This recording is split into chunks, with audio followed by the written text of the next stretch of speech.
Welcome to my channel today. Hope you like my previous video on the ServiceNow tool, ServiceNow introduction, how we can get a personal instance and MIM session.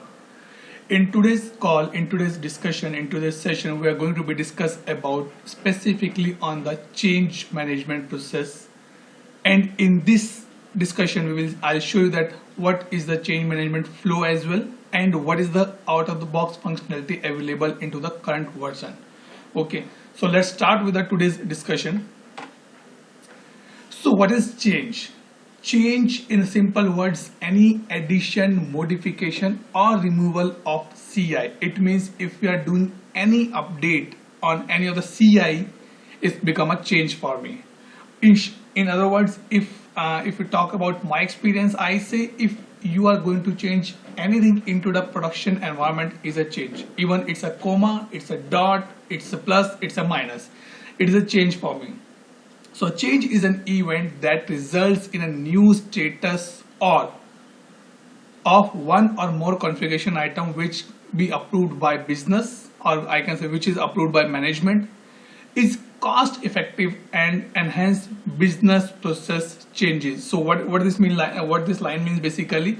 So change is basically an event that result in a new status of one or more configuration item. It means you can deploy a single change in one or more configuration items. So we'll discuss that what is a configuration item, which is definitely approved by the management. Here I'm specifically talking about the management is a change management.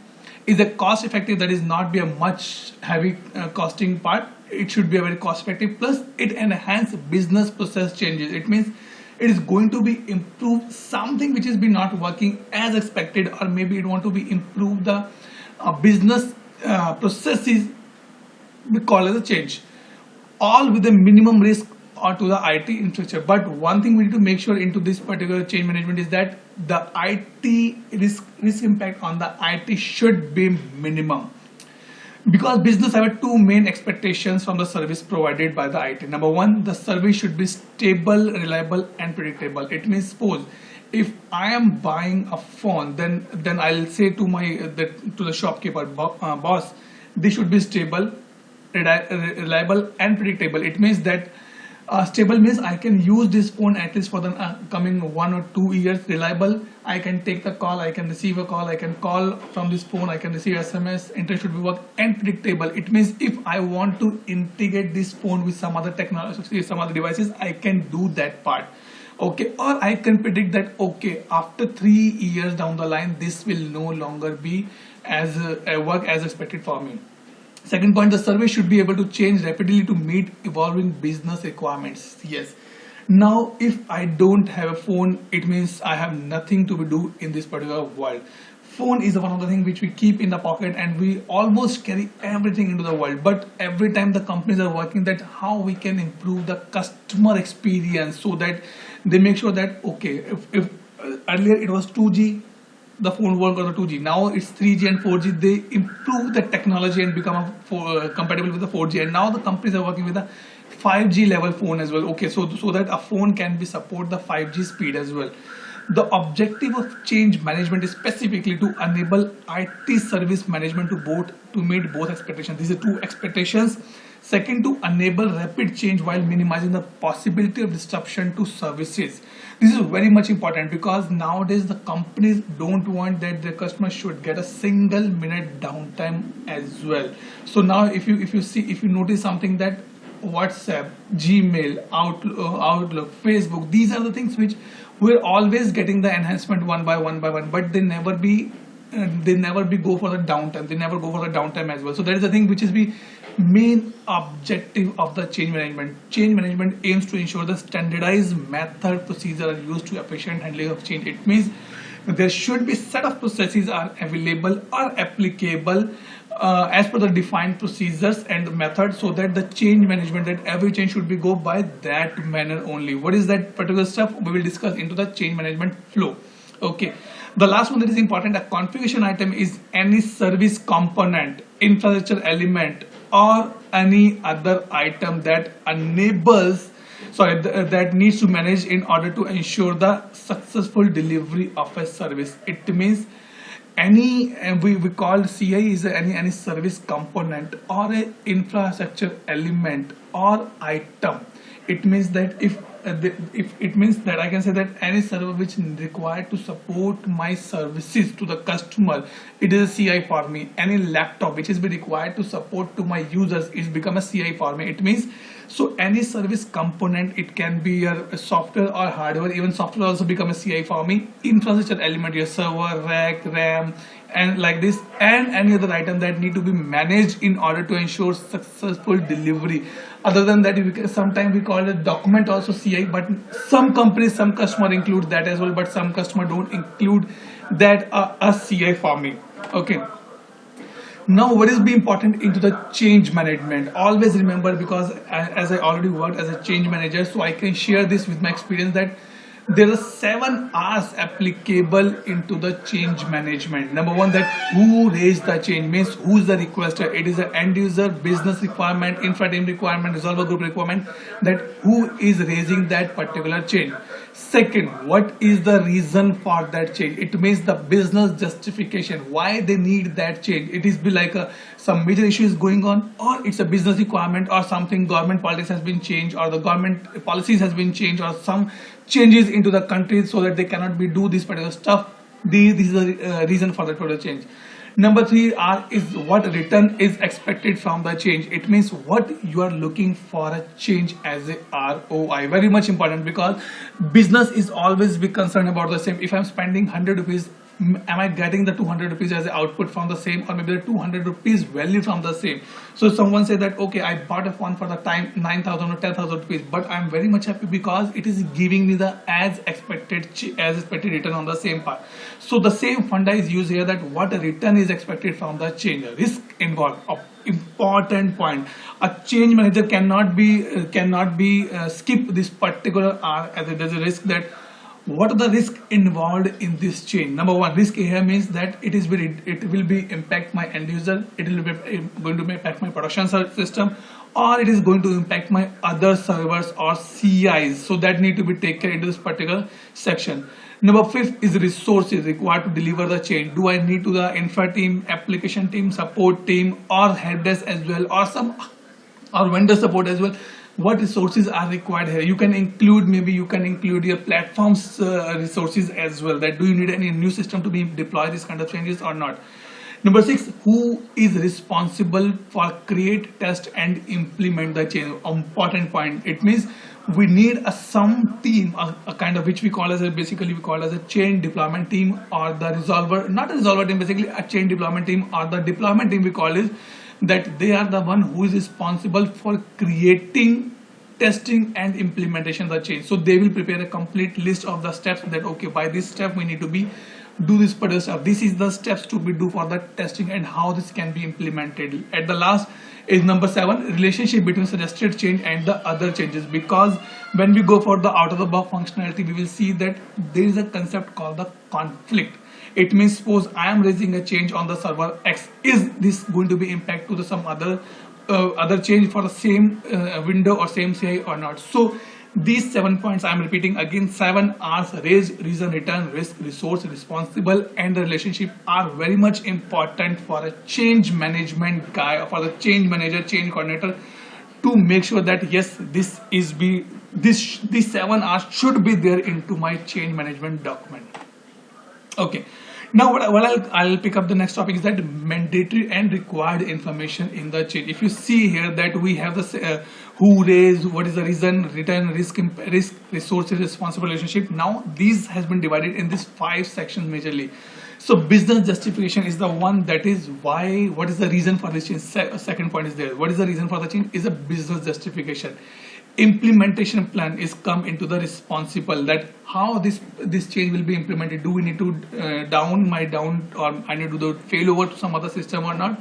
So these things mentioned to the implementation plan. Number 3 is risk and impact. Very much important, that how this particular change is going to be impact my other changes. What is the impact if it did not work as expected, if it did not deploy as expected. Number 4 is backup plan in case, because we are living in the IT industry, and the main point is that sometimes we think that okay, this particular change will work as expected into the production, but it did not work. It means there should be some backup plan on the same, that how I can roll back my changes to the previous version so that it should not be impact my current system. This is also very much important into the change management.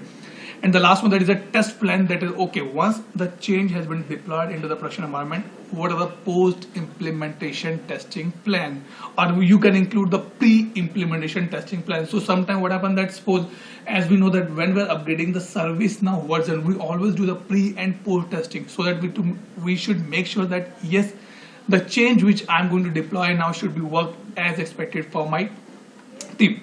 So these are the 5 major points need to be take care for the or required or mandatory for into the change management, change side, and change coordinator and change manager responsibility to make sure these 5 points should be mentioned into the change very clearly. Because when we go for the CAB meeting, that is called the change advisory board, we go for the change advisory board meeting, the stakeholders, the actual business people ask for these 5 points very clearly into the the discussion part.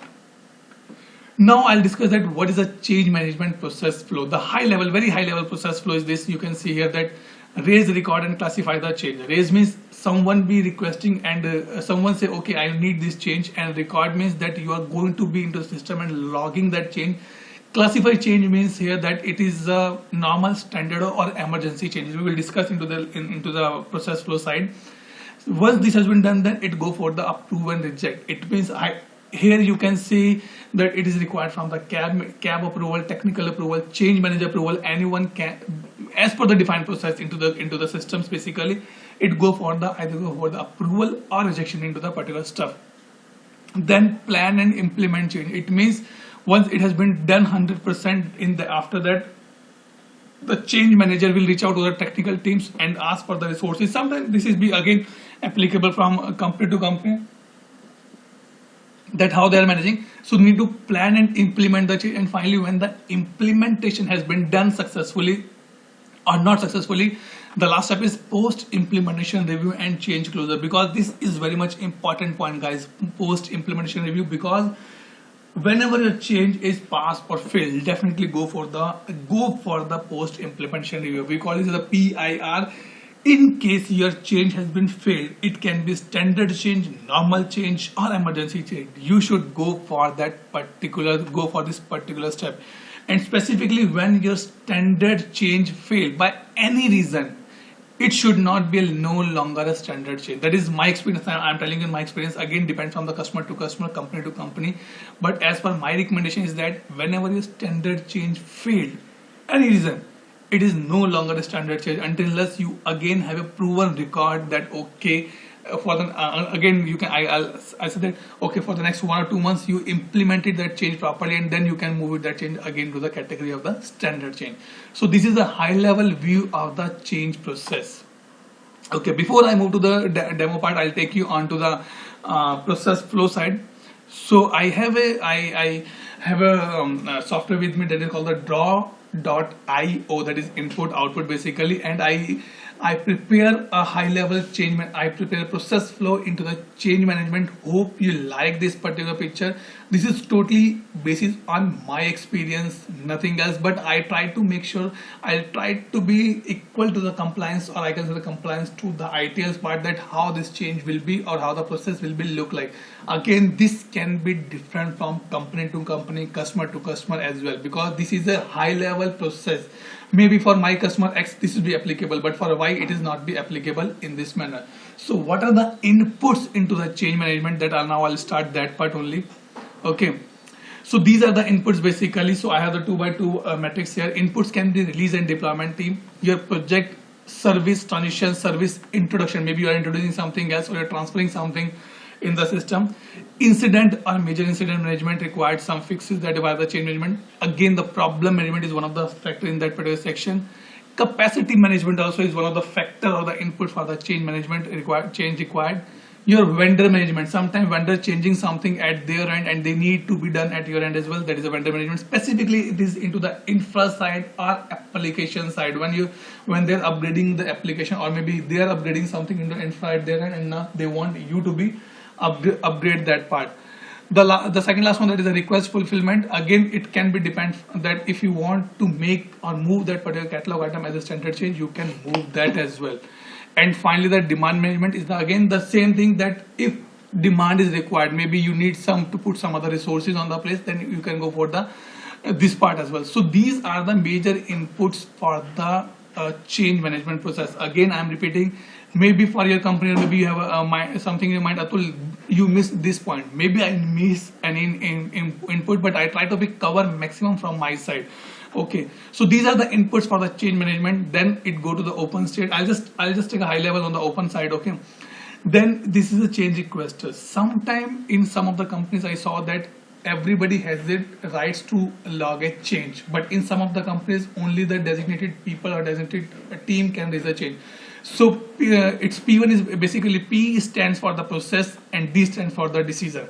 Okay, so P1 says that initiate change proposal or re-initiate change proposal. It means I'll come back to why it is we re-initiate.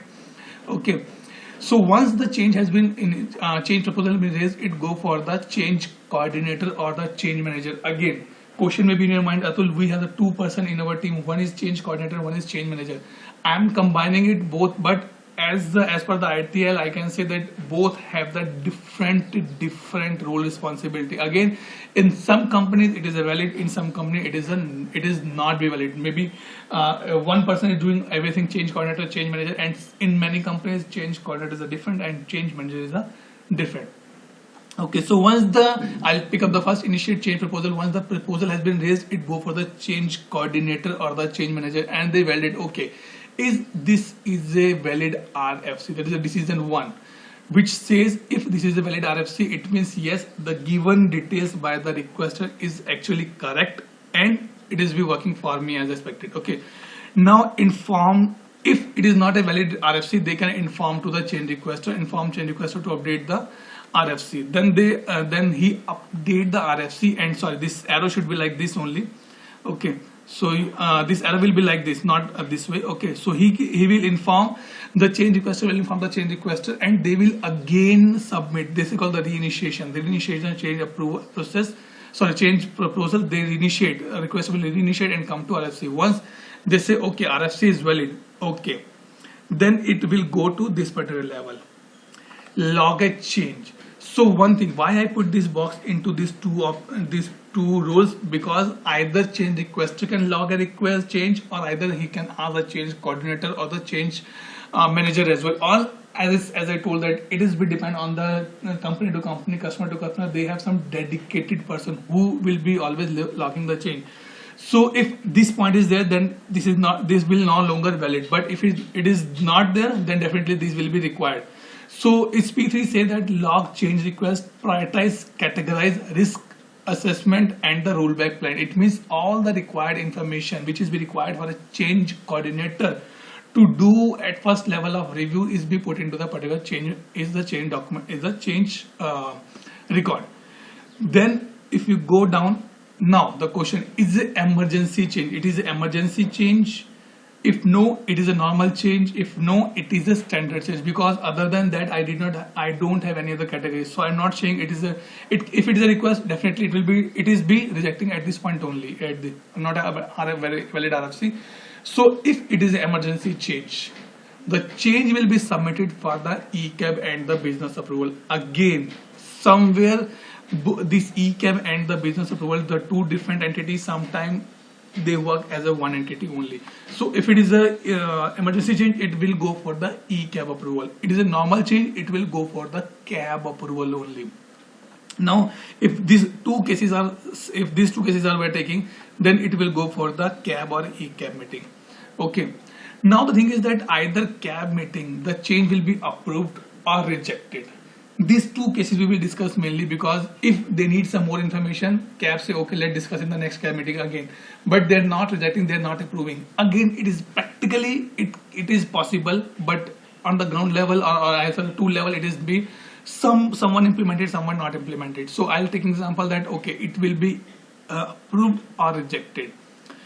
If change not approved, I'll pick up this line here. No. Inform the change requester. Change manager will be has a process into the step into his bucket. inform requester, change rejected, more information required. Again, as I said, that they need to be informed to that particular change requester that boss, this is not be working, this is not be approved, or maybe the CAB meeting required more information, and then again they will submit the stuff and will go for this particular cycle. In case change has been approved, I'll pick up the next part. If change has been approved, record approvals and decisions. It means the change manager, even though we have everything has been automated at point of time into the tool, but again, if we are maintaining some excels or some kind of things as of now, so you need to be record that particular stuff into the tool as well. So once this has been done, the communication has been out for the change to the implementation team that boss, this change has been approved and we need you guys to be deploy that particular change. If it is a standard change, it will directly go for the implementation. Because standard change says no approval required, I'll directly go for the implementation part. Implement the change to the CI, then review the change and close the change task. It is important, right? Review and close the change task. It means they are doing the review from the technical perspective. I'm not coming to the PIR as of now. They will review from the technical perspective. That it means for the purpose the change has been read, has been done successfully or not. They will review. And they say, then because this is a change implementer team, they'll say, okay, change successful. If yes, they will ask to the CMDB team or the SecM team to update the CI record, and then it will go for the PIR. In case change is not successful, number one, very important point, guys, I'm repeating again, in case change is not successful, now the question comes, do we require a rollback or not? Because in the practical life, it happens that sometime when we work on the change, the implementation is much easier than the rollback, because rollback thing might be maybe the 1 day, but implementation take only 3 hours. So again, we say, okay, rollback is required or no. If no rollback is required, go for the PIR. If rollback is required, initiate the rollback step. Now the important point is that is rollback successful or not? Very much important, because sometimes that rollback is not successful. If there's a no rollback or rollback is not successful, it will go to the incident or major incident team. Inform them, boss, you may get this kind of ticket because we deployed some change and it is not working as expected. It can be creating an issue for you. If rollback is successful, inform to the user that rollback has been done and go for the PIR. And these are the PIR steps. Why I put PIR in this? You can see PIR in these two roles, because PIR will be done with the collaboration with the change implementer and the change coordinator and the change manager. So they do the complete PIR, they will do the lesson learned and post change review and close. From here they can take input and change manager or the coordinator will do the PIR at his or at her end and finally close the change. It means now they can close the change here. So this is the overall picture of your high level process of a change management process. Okay, now I'll take you on the ServiceNow, that how in ServiceNow it has been defined and how this is working. Okay, so I'll go on my ServiceNow instance. I'll log in as a change manager. Okay, and now I'll create one change. Create new. Whenever you log in, I'm showing you the out of the box functionality. There's nothing I deployed, I scripted or I automate, nothing is there. I'll take you just on the out of the box functionality only. Okay, so whenever you click on the in the application navigator, find the change, create new, you will get this option, create new change, standard change or the emergency change. Again, depends on the system to system, company to company, customer to customer, the process can be varied. This is the one of the thing which I created on the basis of my previous experience of the last 7 or 8 years. This is the best which I think, but again depends on the customer to customer that how it will look like. So let's take example that I want to go for a normal change. I click here, normal change request. Okay, so when I click on this normal change request, let me minimize my application navigator, important point here. Okay, so now I log in as a change manager. So it's requested by change manager. I can change this as well. Category is by default, other is coming. Let me put as a software. Service I can select. Okay, let me select one service. Why I tell you why I need this particular stuff. I'll put the SAP enterprise configuration item. I am putting here. As of now, nothing is mandatory given by the service now. So So I'm just putting these things as a recommendation. You can see there's a no star, red star is there, that which is the important information you can see here. Nothing is star, so just for the demo purpose I'm putting the things into my system now. Okay. Okay, so now this has been done. So now I'll put here YouTube demo. I'll copy paste it here, description part.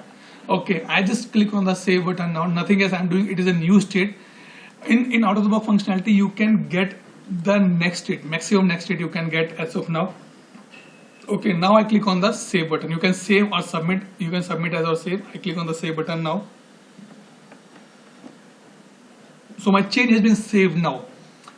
Okay, but now one thing is important I want to be highlight here, and I'll take you from the process side as well. Let me assign this change. So I'm assigning this change to the change management team only, because it will be easy for me to track. Otherwise I can do it to some other okay, let me assign to the service desk.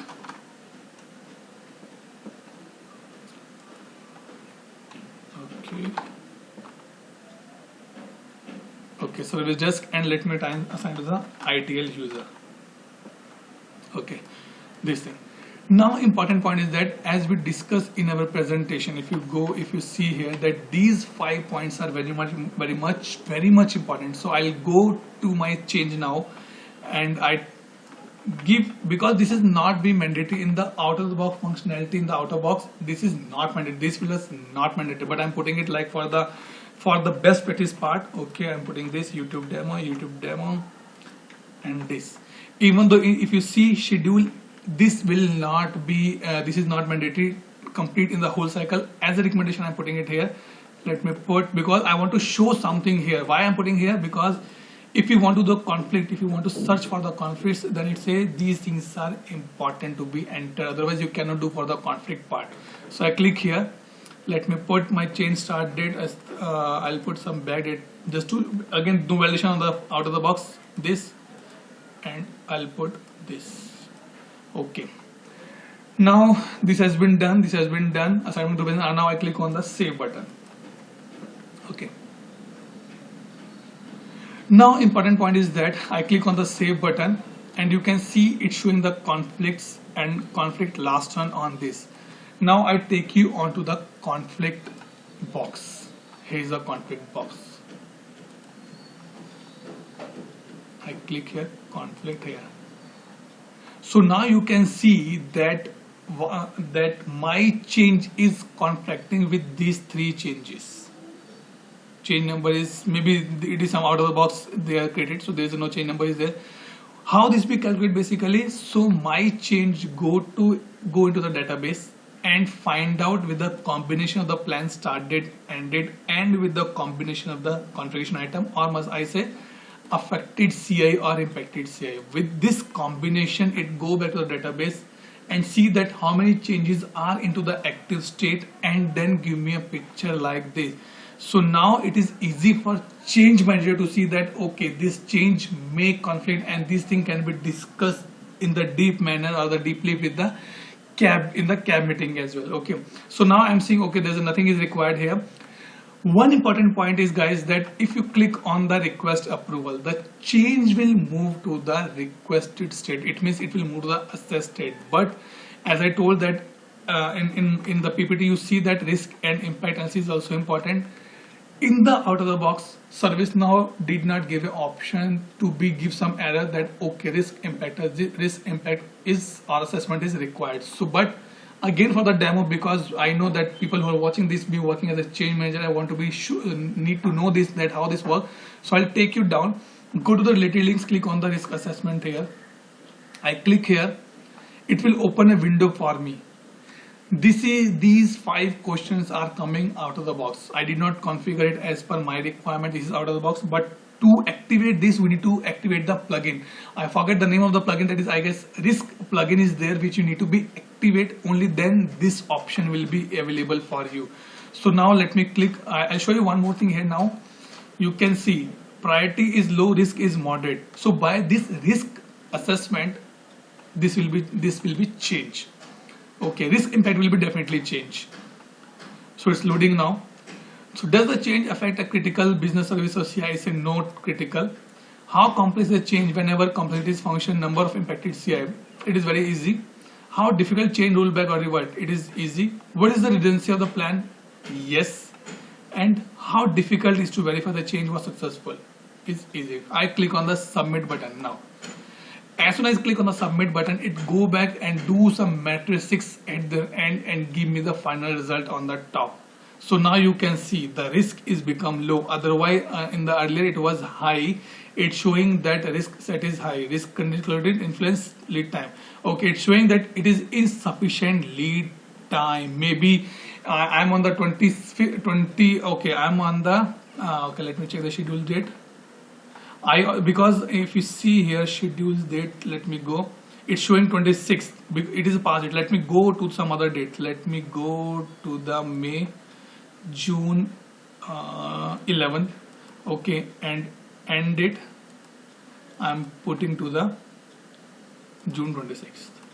Okay, now I click on the save. So now when I click on the save, you will see a lot of things to be changed here. Number one, go to the conflicts. Okay, it's loading now. Okay, let's go to the conflicts. Okay, see, earlier it was 3 changes, now only 2 changes are there. Now as a change manager, I want to do the risk assessment again. Click on the completed risk assessment. Click on this risk assessment. Okay, it will asking, do you want to change the existing assessment? Yes, click on the yes button. Now I will do the assessment again. Okay, let me click critical, easy, or like this. Okay, click on the submit. I change just one option now, but just to verify the risk assessment, basically that is risk has been changed or not.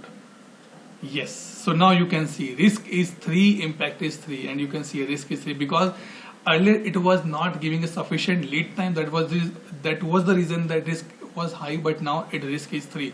So I hope that it is clear to you now. Now you can go for the next level, that is assess, either go for the approval or go for the this side. So I go for the request approval here. I go to request approval. So approval will be triggered to this assignment group. So now you can go scroll down here in the here, because it's a heavy page is very heavy, so you can see here now I go to the on this particular part approval. So as per the workflow design out of the box, as per the assignment group, it will go for the approval.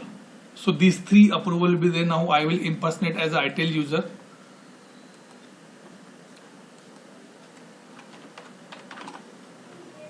I click on the ITIL user so that I can go and approve. My change number is 30011. So I log in here. As I'll show you that another option that you can check that where is the approval are required for me. You go here and my approvals. You can search for the my approvals. Click on my approvals here. Okay. Okay, where's my change approval for the chain number 3011? Okay, it's be loading. Okay, page is still loading. Wait, let's wait for the minute. Okay.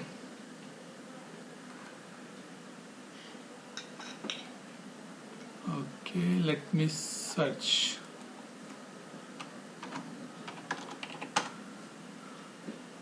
30011. Let me search for that particular change.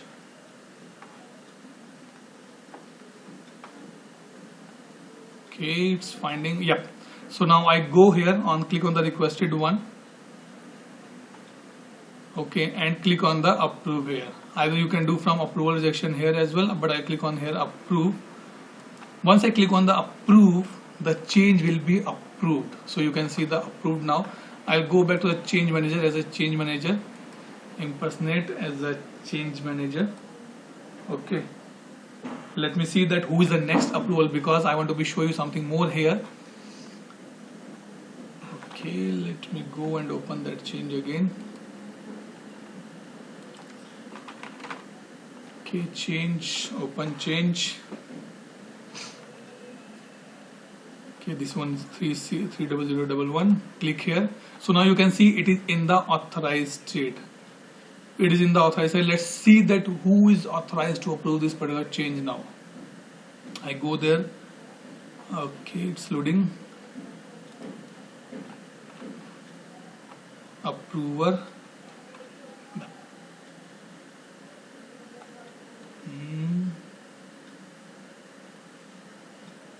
Okay, so it go for the Banth LN because there's a no assessment, because there is some matrix has been given for this particular stuff. So this change is going for the Banth angle. Let me log in as a Banth. It is totally out of the box. I did not touch anything, so that is why I'm just telling you, because I just see that how the I want to show that how the change management process work instead of going to the technical stuff, because this training, this session is very much important for those who are working as a techno-functional consultant who deal with customer on the day-to-day basis regarding that. I can say what should I say, basically on the pre-sales part, user training, requirement gathering. These guys need to know that how this particular process has been defined. I go here as a my approval, same way, click on the my approvals here. Okay, let's see what the change is pending for his approval 3011. Let me search here. 30011, click here. Okay, so now it is there. Click here on that particular stuff. I don't want to go in the technical part of this particular things, because otherwise the intention of this particular session will be missed out. This particular session is only and only to show that how these things actually work. Okay, so click on the approve. If you reject, change will be moved back to the previous state, that is assessed state. Okay, click here, it is approved now. So now I log in as a change manager again.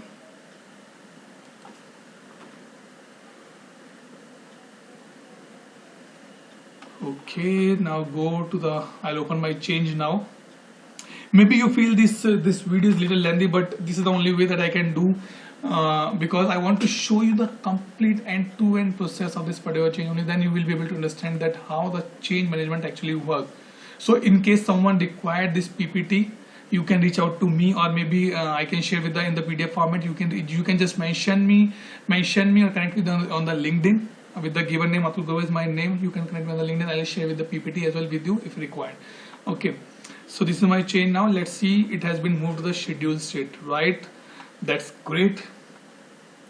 Okay, so it is moved to the new state. Let me check the this particular stuff and changes. Anything is there? Okay, it's loading. Change manager, YouTube demo. There is nothing to be on hold now. Approved. There's no change task has been created. Okay, no worries. Now I'll move to the click on the implement. As I click on the implement, the change will be moved to the implement state. You can see here it is into the implement state now. Okay, let me scroll down, and it changes into the particular form or not. Okay, yes. So now you can see that these two change task has been created on the implement state. Yes, so now we need to be close these two tasks, only then we will move to the review. Again, this is the out of the box functionality. If you click on the review, nothing will be going to be happen, nothing going to be wrong with here. You still can move and close the change, but as a best practice, I'll show that a change, the task will be has been created, and we will close this this two tasks. Click here and open this. Okay, so let me assign this task to myself only, and I'll show that how this can be taken care. Okay, there is nothing on the plan started because there is no version has been given to that particular stuff. I am a change management group. Okay, and assigning to the change manager. Just for example, I'm showing guys here. Click on the save now. Okay, now one thing important into change management, basically, so this is the post implementation testing, and this is the implementation task. This is important. So this can be assigned to the technical team, but just to avoid for the again to show the same process, I am assigning to my team, my own group only.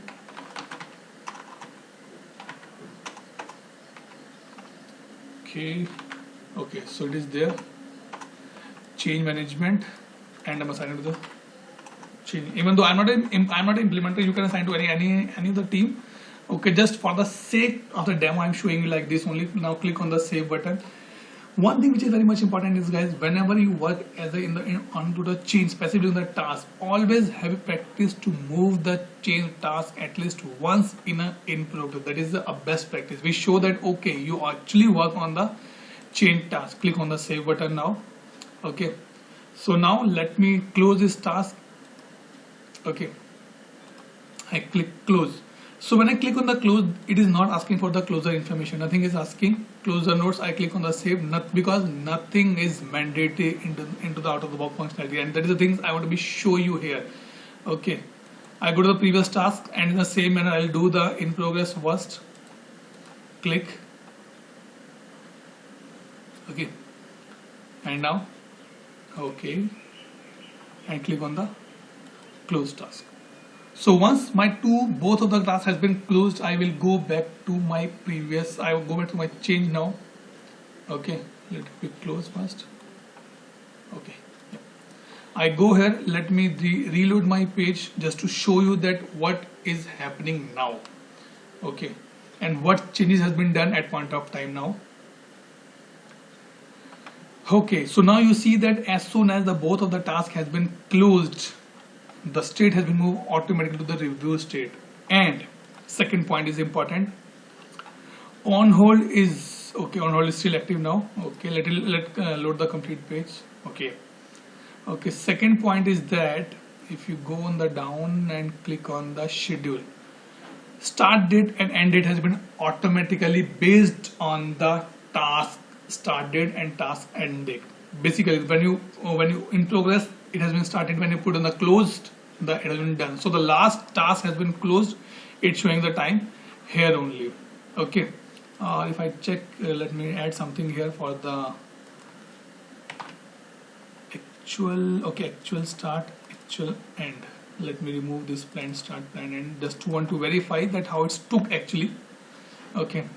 So I click on the OK button now.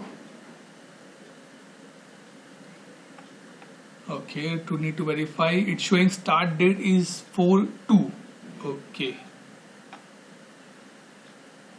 it's not pick up the start date. Okay, maybe in the out of the box functionality is coming, like when I click on the change, it's taking that time, but it pick up the change class end date is this one. 5 is there. This particular time is coming there. Okay, so now guys, one thing important here that I did not click on the cap required here. If you click on the cap required here, it means you can put the date, as this is already changed. Change is into the review state, so it is not showing here. But when you click on the cap required, you can put the cap date as well. And if you want to delegate this particular change for the cap, you can ask to put the some person name as well. Okay, now I go on the top and click on the close button here. When I click on the close, it asking for the finally, it asking for the mandatory stuff. Only two things are mandatory in the complete chain. Number one is your assignment group, and number two is your closing notes. Close successfully, close notes, done. And click on the close. So once you click on the close, the chain will be marked complete closed. You cannot reopen this chain now. If you want to see something like this, see, I'll show you. Wait, let the page will be loading completely, then I'll show you.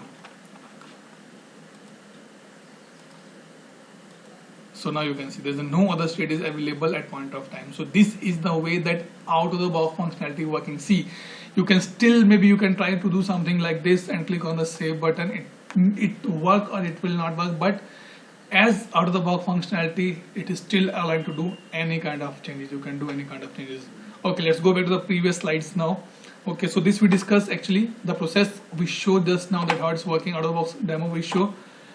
Okay, so guys, hope you like this video. Sorry to say, but it is a little lengthy. I'm sure that it is a little lengthy, but I'm 100% sure when you see this video till the end, you will get to know the complete change management process. In case you have any feedback, you can connect me on the LinkedIn. I'll put my LinkedIn address into the description part. You can connect me on that part. I'm happy to share my knowledge with you if required on the offline as well. Okay, thank you so much guys for watching this video. If you did not subscribe, please subscribe this my channel and to encourage me. See you soon. We will connect again with some other sessions. Thank you. Bye.